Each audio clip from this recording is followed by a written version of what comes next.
ഈശോ മിശിഹായ്ക്ക് സ്തുതിയായിരിക്കട്ടെ. പ്രത്യാശ നമ്മെ നിരാശരാക്കുന്നില്ല എന്ന പഠന പരമ്പരയുടെ 12ാമത്തെ ക്ലാസ്സിലേക്ക് നമ്മൾ പ്രവേശിക്കുകയാണ്. നാളിതുവരെയുള്ള ക്ലാസ്സുകൾ ശ്രദ്ധിച്ചിട്ടുണ്ട് എന്ന് വിചാരിക്കുന്നു. ഇല്ല എങ്കിൽ ആ ക്ലാസ്സുകൾ കാണുവാനായിട്ട് പ്രത്യേകം ശ്രദ്ധിക്കുമല്ലോ.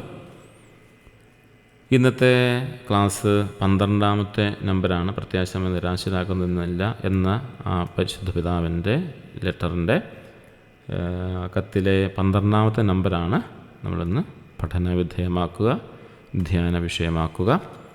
യുവജനങ്ങളിലെ പ്രത്യാശയെക്കുറിച്ചാണ് ഇവിടെ പ്രത്യേകമായിട്ട് പറയുക. ഭാവിയും ഊർജവും വെല്ലുവിളികളും നിറഞ്ഞ ഇന്നത്തെ ഈ കാലഘട്ടത്തിൽ യുവജനങ്ങളിലെ ഒരു പ്രത്യാശയെക്കുറിച്ചാണ് നമ്മളിവിടെ കാണുക.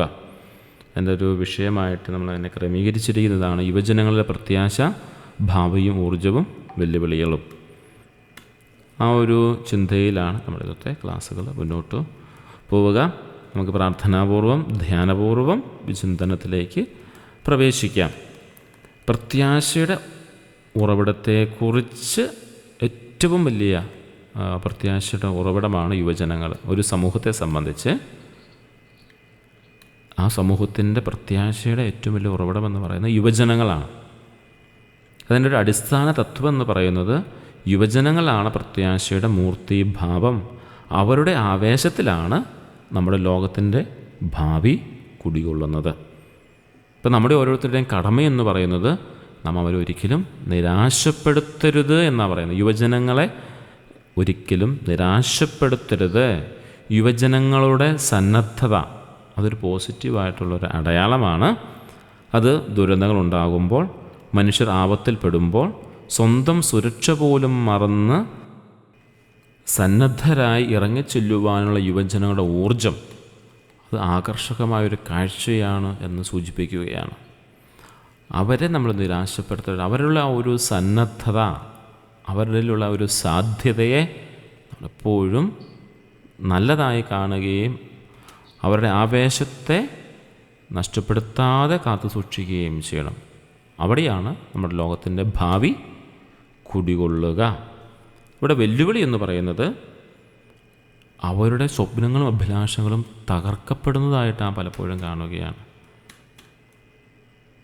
യുവജനങ്ങൾ സന്നദ്ധരായി മുന്നോട്ട് വരുമ്പോൾ അവരെ പ്രോത്സാഹിപ്പിക്കാനായിട്ട് പലപ്പോഴും സാധിക്കാതെ പോകുന്നുണ്ട്.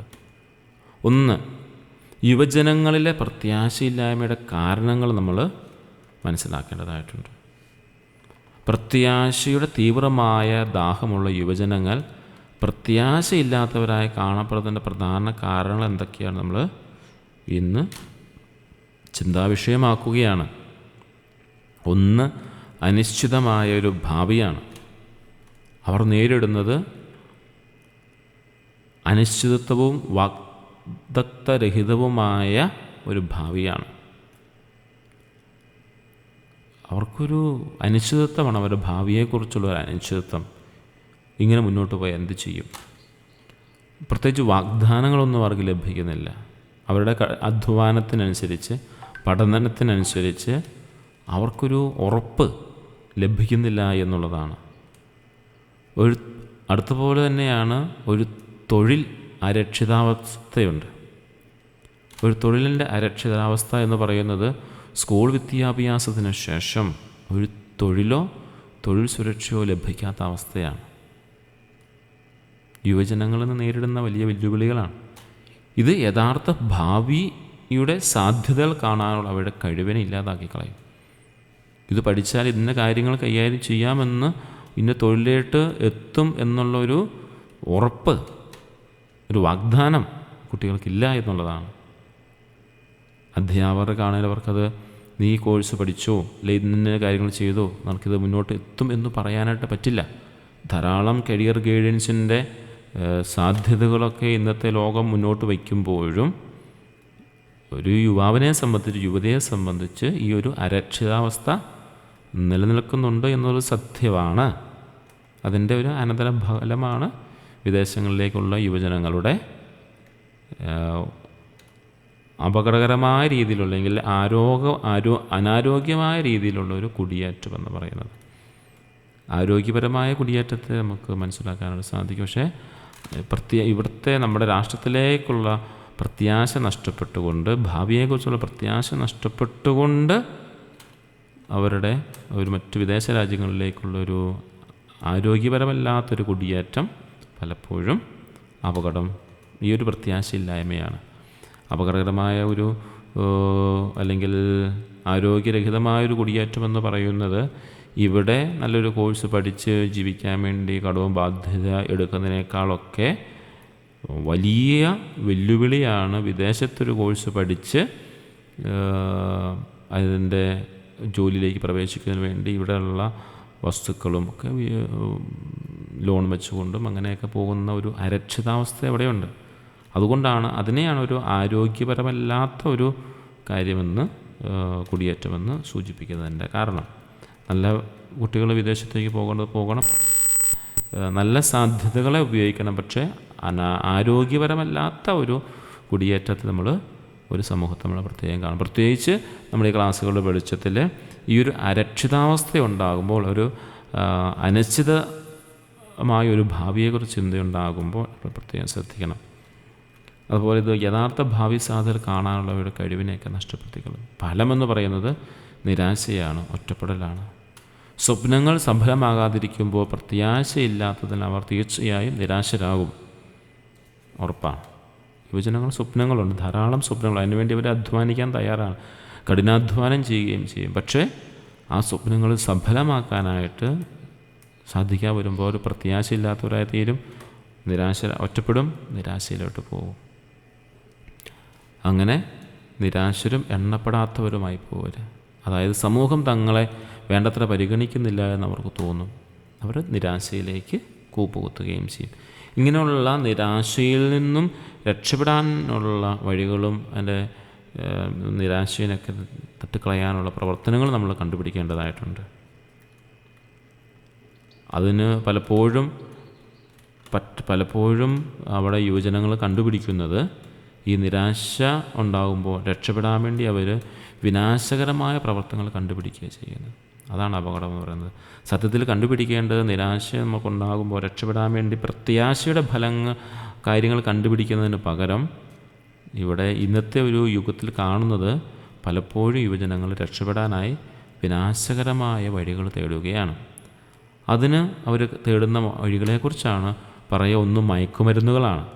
മയക്കുമരുന്നുകളുടെയും മറ്റു ലഹരി ഉപയോഗങ്ങളുടെ പിന്നാലെ അവർ പോവുകയാണ് രക്ഷപ്പെടാൻ വേണ്ടി. ഈ നിരാശയും ഒറ്റപ്പെടലൊക്കെ മാറ്റാൻ വേണ്ടി അവർ ചെയ്യുന്നത്, പ്രത്യാശ നഷ്ടപ്പെടുമ്പോൾ ചെയ്യുന്നവരെങ്ങനെയാണ് വിനാശകരമായ കാര്യങ്ങൾ വഴി. ഒന്ന്, അവർ ഈ മയക്കുമരുന്നുകളൊക്കെ ഉപയോഗിക്കുകയാണ്.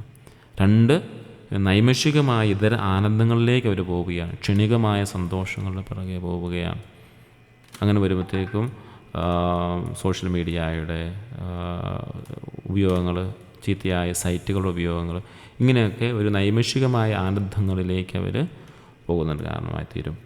അതുപോലെ അതിൻ്റെ ദുരന്ത ഫലമെന്ന് പറയുന്നത് ഈ രക്ഷപ്പെടലുകൾ അവരെ സംബന്ധിച്ച് ഈ നിരാശയിൽ നിന്ന് രക്ഷപ്പെടാൻ വേണ്ടി അവർ ചെയ്യുന്നത് വലിയ ഭീകരമായ അല്ലെങ്കിൽ വലിയ വിനാശകരമായ അപകടങ്ങളിലേക്ക് പോവുകയാണ്. രക്ഷപ്പെടില്ലാന്ന് ഓർത്താണ് പോവുക. അങ്ങനെ ആ ഒരു പോക്കെന്ന് പറയുന്നത് ജീവിതത്തിൻ്റെ സൗന്ദര്യവും ധന്യതയുമൊക്കെ നഷ്ടപ്പെട്ടു പോകും, മൂടപ്പെട്ടു പോകും. അപ്പോൾ അവർക്ക് യഥാർത്ഥ ജീവിതത്തിൻ്റെ സൗന്ദര്യം മനസ്സിലാവില്ല, അതിൻ്റെ നന്മ മനസ്സിലാവില്ല. അങ്ങനെ വരുമ്പം ഇങ്ങനെയുള്ള മയക്കുമരുന്നുകളും നൈമിഷികമായ സുഖങ്ങളുമൊക്കെ തേടിപ്പോയി കഴിയുമ്പം വീണ്ടും നിരാശയിലേക്കും വിനാശകരമായ മറ്റു പ്രവർത്തനങ്ങളിലേക്കും അവരെ കൂടുതൽ നയിക്കും. അങ്ങനെ വരുമ്പം കുറ്റകൃത്യങ്ങളിലേക്ക് അവർ പോകും, അക്രമം ഉണ്ടാവും, ആത്മഹത്യാ പ്രവണത ഉണ്ടാവും. ഇതൊക്കെ ഒരു അനന്തരഫലമായിട്ട്, ദുരന്ത ഫലമായിട്ട് തന്നെ ഈ യുവജനങ്ങളുടെ മുമ്പിൽ കാണുന്നതിന് കാരണമായി തീരും. ഇവിടെ ജൂബിലി ആഹ്വാനമായിട്ട് പരിശുദ്ധ പിതാവ് പറയുന്നതാണ്, യുവജനങ്ങളിലേക്ക് എത്താൻ വേണ്ടിയായിട്ട് ഇങ്ങനെയുള്ള പ്രതിസന്ധികൾക്ക് മറുപടിയായിട്ട് ജൂബിലി സന്ദേശമായിട്ട് നമ്മളോട് ആവശ്യപ്പെടുന്ന കാര്യം ഇതാണ്: സഭയുടെ പ്രചോദനം യുവജനങ്ങളിലേക്ക് എത്തിപ്പെടുവാനുള്ള കൂടുതൽ പരിശ്രമങ്ങൾക്ക് ജൂബിലി ഈയുടെ സമയത്ത് സഭ ചെയ്യണമെന്നുള്ള കാര്യമാണ്. ജൂബിലിയിൽ സഭ യുവജനങ്ങളെ കൂടുതൽ പ്രചോദിപ്പിക്കണം, അവർക്ക് നല്ല കരുതൽ നൽകണം. നവീകരിക്കേണ്ട സ്നേഹത്തെയും നവീകരിക്കപ്പെടേണ്ട ഒരു സ്നേഹമുണ്ട്, കരുതലോടെ നാം അവരെ യുവജനങ്ങളെ സമീപിക്കണമെന്നാണ്. സ്നേഹത്തോടെയും കരുതലോടെയും യുവജനങ്ങളെ സമീപിക്കണം. ആർക്കൊക്കെയാണ് ശ്രദ്ധ നൽകേണ്ടത് എന്ന് പ്രത്യേകമായിട്ട് നമ്മൾ ഓർക്കണം. ഒന്ന് വളർന്നു വരുന്ന തലമുറയിൽപ്പെട്ട കൗമാരക്കാർ, വിദ്യാർത്ഥികൾ, യുവദമ്പതികളോട് എന്നിവരോട് അവർക്ക് നമ്മൾ നല്ല ശ്രദ്ധ നൽകേണ്ടതായിട്ടുണ്ട്. അവിടെ ദൗത്യമെന്ന് പറയുന്നത് യുവജനങ്ങളോട് കൂടുതൽ അടുക്കാനായിട്ട് സാധിക്കണം. യുവജനങ്ങളോട് കൂടുതൽ അടുത്ത് നിൽക്കുമ്പോഴാണ്, അതാണ് നമ്മുടെ വലിയ ദൗത്യമെന്ന് പറയുന്നത്. അതുപോലെ കാരണമെന്ന് പറയുന്നത് അവർ സഭയുടെയും ലോകത്തിൻ്റെയും ആനന്ദവും പ്രത്യാശയുമാണ്. അതുകൊണ്ടാണ് യുവജനങ്ങളോട് കൂടുതൽ അടുത്ത് നിൽക്കണമെന്ന് നമ്മൾ പറയുന്നതിൻ്റെ കാരണം. ഇവിടെ നമ്മൾ ചർച്ചാവിഷയമാക്കുന്ന ഒരു കാര്യം ഇതാണ്: പ്രത്യാശയെ പിന്തുണയ്ക്കുന്ന ഒരു സമൂഹമായിട്ട് മാറുക എന്നുള്ളതാണ്. ഒരു മുതിർന്ന വ്യക്തി എന്ന നിലയിൽ, അല്ലെങ്കിൽ ഒരു സഹപാഠി എന്ന നിലയിൽ പ്രത്യാശ നഷ്ടപ്പെട്ട ഒരു യുവജനത്തെ പിന്തുണയ്ക്കാൻ നമുക്ക് എന്ത് ചെയ്യാൻ സാധിക്കും? നമ്മൾ ചർച്ചാവിഷയമാക്കേണ്ട ഒരു ചോദ്യമാണ്. പ്രത്യാശ നഷ്ടപ്പെട്ട ഒരു യുവാവിനെയോ യുവതിയോ യുവജനത്തെയോ കണ്ടാൽ എങ്ങനെയാണ് നമുക്ക് പിന്തുണയ്ക്കാനായിട്ട് സാധിക്കുക? അതുപോലെ രണ്ടാമത് ചോദ്യം ഇതാണ്, അല്ലെങ്കിൽ ചർച്ചാവിഷയമാക്കേണ്ട കാരണം, യുവജനങ്ങൾക്ക് തൊഴിൽ സുരക്ഷ ഉറപ്പുവരുത്താൻ നമ്മുടെ സമൂഹം ഏത് സാമൂഹിക ഉടമ്പടിയിൽ ഏർപ്പെടണം? വലിയ ഒരു ചോദ്യമാണ്. നമ്മൾ ഉത്തരം കണ്ടെത്തേണ്ടതായിട്ടുണ്ട്. അതുപോലെ തന്നെ വിശുദ്ധ പിതാവ് യുവജനങ്ങളോട് പറയുന്ന കാര്യം ഇതാണ്: യുവജനങ്ങളെ നിരാശപ്പെടാതിരിക്കുക, തൊഴിലും സ്നേഹവും അംഗീകാരവും സ്വപ്നം കാണാനുള്ള സാഹചര്യം കണ്ടെത്തുക എന്നുള്ളതാണ്. അതുപോലെ തന്നെ യുവജനങ്ങളോട് നിരാശപ്പെടാതിരിക്കാൻ പറഞ്ഞിരിക്കുന്ന പോലെ തന്നെ അവരെ നിരാശപ്പെടുത്താതിരിക്കാൻ നമ്മൾ പ്രത്യേകം ശ്രദ്ധിക്കണം. തൊഴിലിൻ്റെ സാഹചര്യവും സ്നേഹത്തിൻ്റെ സാഹചര്യവും അംഗീകാരത്തിൻ്റെ സാഹചര്യവും ഒക്കെ കുട്ടികൾക്ക്, യുവജനങ്ങൾക്ക് നൽകാനായി നമുക്ക് സാധിക്കണം. സ്വപ്നം കാണാനുള്ള സാഹചര്യം അവർക്ക് നമുക്ക് നൽകുകയും ചെയ്യണം. നമുക്കൊരു പ്രതിജ്ഞ പോലെ നമ്മൾ ചെയ്യേണ്ട ഒരു കാര്യം ഇതാണ്: ഞങ്ങൾ യുവജനങ്ങളെ നിരാശപ്പെടുത്തുകയില്ല എന്നും അവരെ പ്രത്യാശയെ പിന്തുണയ്ക്കുന്ന ഒരു നല്ല ഭാവി ലോകത്തിനു വേണ്ടി ഞങ്ങൾ പ്രവർത്തിക്കുകയും അവരെ സ്നേഹത്തോടെ ചേർത്ത് പിടിക്കുകയും ചെയ്യുമെന്നുള്ളൊരു പ്രതിജ്ഞ എടുക്കുകയാണ് ഇന്നത്തെ സമൂഹം ചെയ്യേണ്ടത്. ഇന്നത്തെ പോലെ ഒരു ചോദ്യത്തോടുകൂടി നമ്മൾ സമാപിപ്പിക്കുന്നത്. എങ്കിലും നമ്മൾ ആ ചോദ്യം ഓൾറെഡി തന്നെ ചോദിച്ചിരുന്നു. ഒരിക്കൽ കൂടി നമ്മൾ ചോദ്യത്തിൻ്റെ, നമ്മുടെ ക്ലാസ്സിൻ്റെ ഒരു ശൈലിയുടെ രീതി അനുസരിച്ച് ഒരു ചോദ്യത്തിലേക്ക് നമ്മൾ പോവുകയാണ്. ഒരു മുതിർന്ന വ്യക്തി എന്ന നിലയിൽ, അല്ലെങ്കിൽ ഒരു സഹപാഠി എന്ന നിലയിൽ പ്രത്യാശ നഷ്ടപ്പെട്ട ഒരു യുവജനത്തെ പിന്തുണയ്ക്കാൻ നിങ്ങൾക്ക് എങ്ങനെയാണ് സാധിക്കുക? രണ്ടാമത്തത്, യുവജനങ്ങൾക്ക് തൊഴിൽ സുരക്ഷ ഉറപ്പുവരുത്താൻ നമ്മുടെ സമൂഹം ഏത് സാമൂഹിക ഉടമ്പടിയിൽ ഉൾപ്പെടണം അല്ലെങ്കിൽ ഏർപ്പെടണം? രണ്ട് ചോദ്യങ്ങൾക്ക് നമുക്ക് ഉത്തരം കണ്ടെത്താനായിട്ട് സാധിക്കട്ടെ. അടുത്ത ക്ലാസ്സിൽ നമുക്ക് കാണാം. ഏവർക്കും നന്ദി.